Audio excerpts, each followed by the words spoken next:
Күдебаевтың ұлының өліміне қатысты тұтқындалған екінші дәрігер де бостандыққа шықты. Асқар Тұңғышбаевты сот әріптесінің ізін ала, яғни түнде босатып жіберді.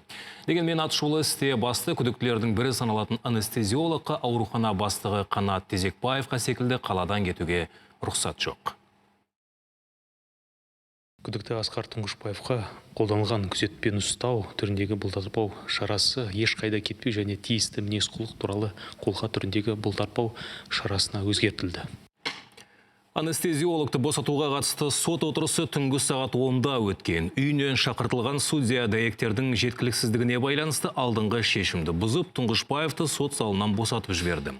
Алматы қалалық сотындағылар санкцияны өзгерту заңда қарастырылған, яғни мұнда таң қалатын жайт жоқ деп түсіндірді. Дегенмен атышулы істе екінші күдіктіге де қаладан кетуге рұқсат жоқ. Яғни істің ақ-қарасы анықталмайынша Тұңғышбаев, Тезекбаев секілді тәртіп сақшыларының сырттай бақылауында болады. Полиция департаменті басшысының баласының өліміне кінәлі деп айыпталған аурухана бас дәрігерінің қалай тұтқындалғандығы туралы әйелі Дина Тезекбаева бүгін журналистерді жинап айтып берді. Келіншектің айтуынша 58 жастағы хирургты тергеушілер бастапқыда жай әңгімеге шақырған екен.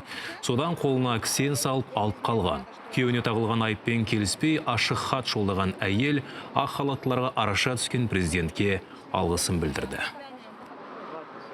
Президент Қасым-Жомарт Тоқаевқа алғысым шексіз. Ашық хаттан соң жағдай бірден өзгерді. Қолдау білдірген күйеуімнің әріптестеріне де рахмет айтам. Біздің отбасы тағылған бұл айыппен келіспейді. Сотта соңына дейін әділдік үшін күресетін боламыз.